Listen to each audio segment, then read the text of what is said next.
예, 안녕하십니까. 온 세상 모두가 맨정신으로 행복하길 바라는 주국 플래너 인사드리겠습니다. 반갑습니다. 예,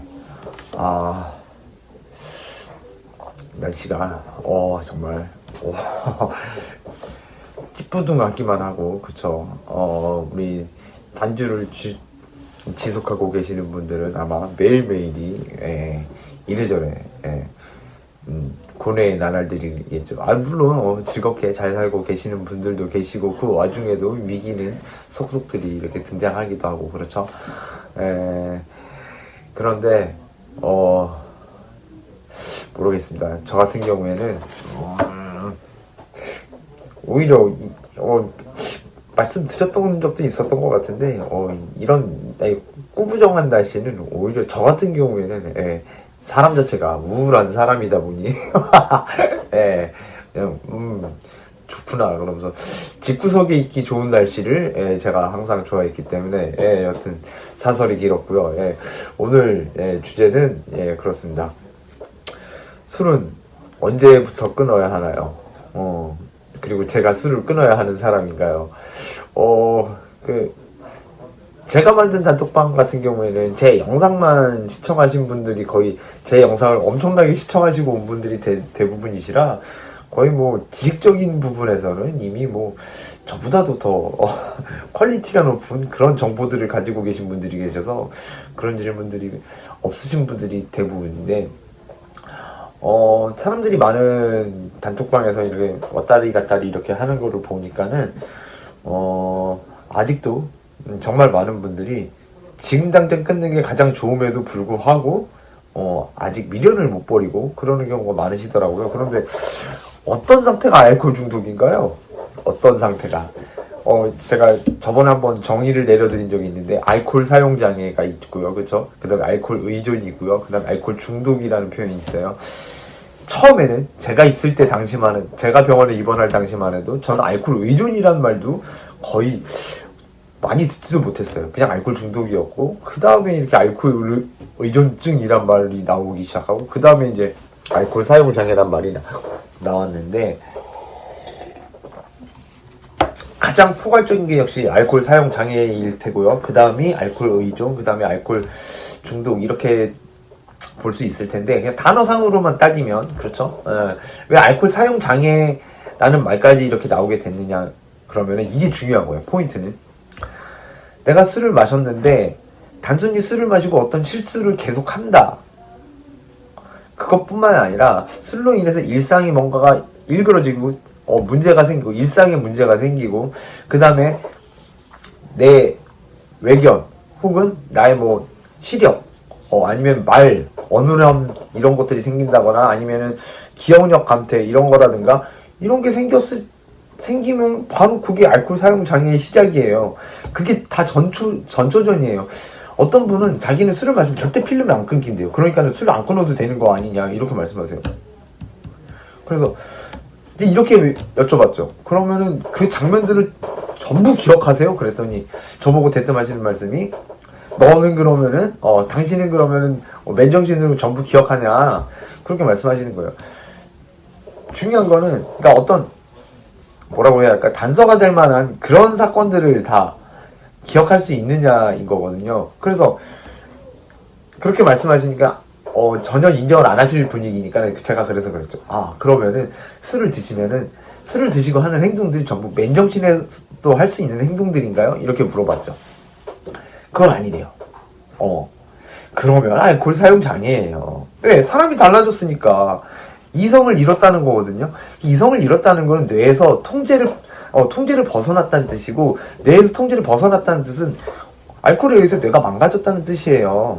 맨정신으로도 할 수 있는 행동들을 한다 그러면은 상관없죠. 그리고 일상이 가능하냐는 문제에서 내가 술을 마시기 위해서 내가 해야 할 일들을 포기하느냐 이거예요. 출근도 포함되고요. 뭐 집안 가사도 포함이 되고 육아도 포함이 되고 뭐 약속이라든가 모든 것들이 다 포함이 돼요. 근데 이것보다 내가 술을 우선시한다 그러면 이건 알코올 사용 장애예요. 이걸 언제 맛이 갈지 모르는 단계인 거예요. 이미 이거는 알코올 사용 장애를 넘어 이건 알코올 의존이죠. 엄밀히 따지면. 예. 그런 상태거든요. 그러다 보니까 이제 어떤 분들은 어떻게 하시냐면은, 정신과에 들리신 다음에 이렇게 뭐 어떤 항갈망제라든가 그런 거를 처방을 받고 그런 거를 이렇게 먹고 지내면서, 그러니까 술에 대한 유혹도 줄어들고 왠지 내가 술을 덜 마실 수 조절할 수 있을 것 같고 그런 생각이 들어서 마시게 되더라. 근데 마시면은 끊을 수가 없고, 중요한 거는 계속 마시고 싶다. 그리고 마시면 너무 좋다. 근데 이걸 어떻게 안 마시냐. 이렇게 말씀을 하시는 거예요. 그 단계면요, 이미 알코올 의존을 넘어서는 단계까지 진입을 하시는 거예요. 내가 조절할 수 있다라고 생각을 하는데 블랙아웃이 돼. 이거는 끝난 거예요. 내가 조절할 수 있다고 생각하는데 블랙아웃은 되지는 않아. 그런데 내가 상상하지 않았던 행동들을 해. 이것도 끝난 거예요. 꼭 필름이 끊겨야만, 내가 다음날 회사를 가지 않고 술을 마셔야만 알코올 중독인 상태가 아닌 거예요. 중독이라고는 이미 어그러졌을 때 이미 중독인 거예요. 그리고 저는 음주 패턴이 그렇게 뭐 계속 장취라고 표현하거든요, 우리들 사이에서는. 잠시만요. 저희 알코올 중독자들 사이에서 그걸 장취라고 표현하는데 길장자 쓰는 거겠죠. 계속 그냥 주구장창 논스톱으로 그냥 술을 마시는 거. 그리고 이제 그 와중에도 필름이 끊기는 사람도 있고 중간중간 끊기는 사람이 있고 정말로 그냥 끊기지도 않고 가는 사람도 있어요. 그런데 문제는 어떤 분은 정말 뇌세포가 망가지지 않았는지 어쩐지는 몰라도 필름도 안 끊고 그냥 마시고, 그런데 그렇게 마시다가 그냥 내장기관이 다 망가질 때까지 필름도 안 끊기는 상태로 그냥 술을 드시는 분들이 있어요. 그럼 그 사람은 과연 중독일까요? 아닐까요? 몸이 다 찢어져 나가고 다 부서져 나가는데도 마시는 건 중독인 거예요. 자기가 필름이 끊기지 않는다고 해서 알코올 중독이 아닌 거 아니냐? 착각이신 거예요. 필름이 끊기지만 않았을 뿐이지 경고회로는 망가져 있잖아. 뇌는 망가져 있는 거예요. 그래서 언제나 술을, 그럼 저는 언제 끊어야 할까요? 이렇게 질문하시는 분들도 계시는데, 뭐 언제가 어디 있어? 다이어트 언제부터 해요? 내일부터 하는 다이어트 존재해요?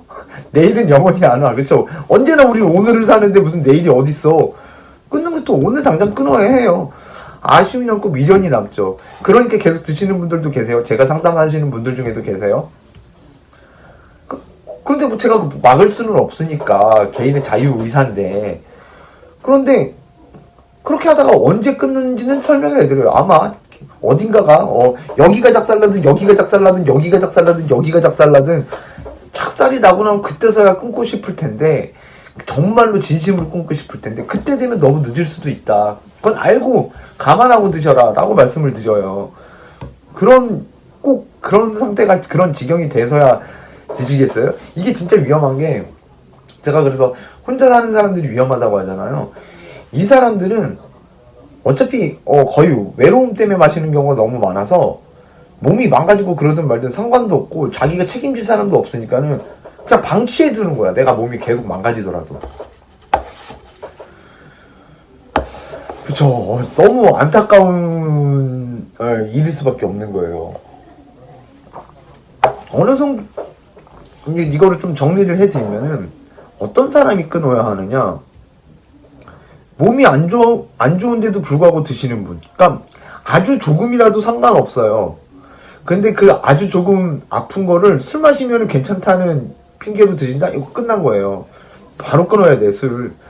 몸이 안 좋은데도 계속 드시는 거는 그건 간 거예요. 이미 중독이야. 독에 쪄들어 있는 거예요, 이미. 그리고 필름이 안 끊기는 거 전혀 상관없어요. 필름이 안 끊기는데 내가 이성적으로 행동하는, 그러니까 내가 맨정신으로도 하는 행동들을, 그 행동을 맨정신으로도 할 수 있느냐는 거지. 맨정신으로 절대 할 수 없는 행동들을 술 마시면 한다? 끊어야죠. 당연히 끊어야지. 내가 통제를 잃어버린 건데. 예. 그리고 또 뭐가 있을까요? 이 두 가지만 해도 이 두 가지로 거진 봉합이 되는 것 같은데.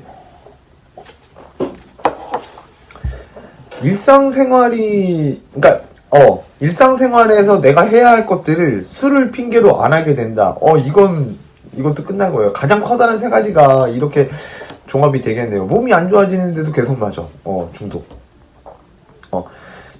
내가 술을 마시면은 맨정신으로는 절대 할 수 없는 행동들을 해.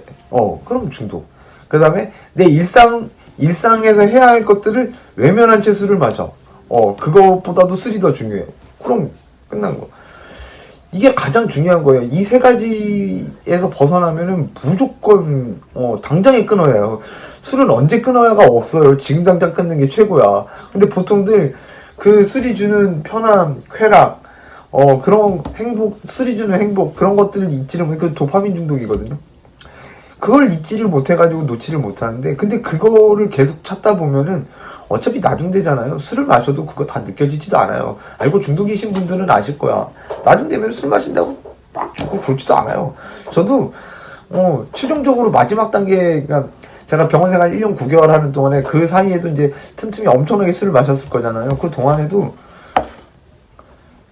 한 2잔, 3잔까지만 기분 좋고, 그 다음부터는 무슨 기분이었는지 기억도 안 나고, 그 다음부터는 그냥, 저는 술을 마시기 시작했는데, 눈 뜨면 병원. 잡혀서. 그게 끝이었어요. 그런데 그 짧은 순간에, 잠깐 좋은 걸 위해 가지고는, 병원에서 태어나자마자 바로 마시고 그런단 말이에요. 이게 뭐냐는 거지. 여러분 정말로 몸 망가지고 뇌가 망가지는 건 상상보다 훨씬 빠르게, 이루어져요. 지금까지는 괜찮은 것 같다라고 하지만은, 다시 예를 들어드리는데, 브레이크가 고장난 차가 지금까지 사고가 안 났다고 해서 영원히 사고 안 날 수는 없는 거예요. 물론 안 나는 사람도 있기는 해. 그게 나라는 보장이는 없잖아. 근데 이미 엑셀만 존재하는 그 차에서 지금 당장 뛰어내려야 하는데, 이 운전대를 놓지를 못해서 지금 뛰어내려야 하는데 뛰어내리면 아플까봐. 그거 무서워서 못 뛰어내리면 미래가 어떻게 되겠냐는 거죠. 자기만 죽는 게 아니라니까요. 그 차 가지고 여러 차 다 들이받고, 여러 사람 망가뜨리고 자기도 죽는 거야. 여러분, 그래서 그런 부분들을 좀 신경을 쓰셨으면 좋겠어요.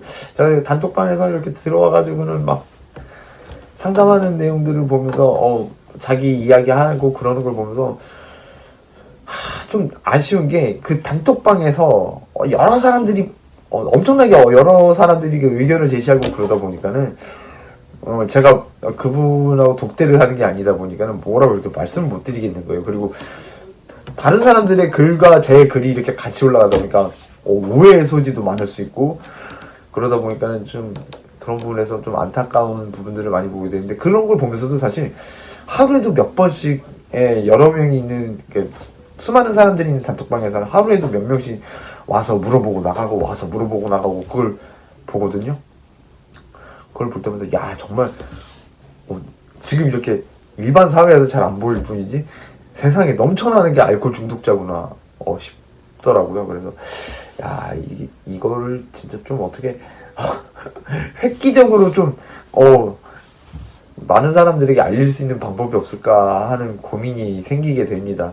제가 참 뭐라고 해야 할까, 미약한 존재라 좀 이럴 때는 좀 안타까움이 생기더라고요. 그래서 제가 좀 더 노력을 해서 많은 사람들에게 이런 이야기들이 좀 퍼져나갈 수 있게끔 최선을 다해 보겠습니다. 여튼 오늘 내용은 그렇고요. 여러분 잘 들으셨죠? 술은 언제부터 끊을까요가 없어요. 지금 당장 끊어요. 다이어트가 내일부터가 어딨어. 오늘부터지 무조건. 마음 먹은 건 지금 바로 실천하는 여러분이 되시길 바랍니다. 오늘도 시청해 주셔서 대단히 감사합니다.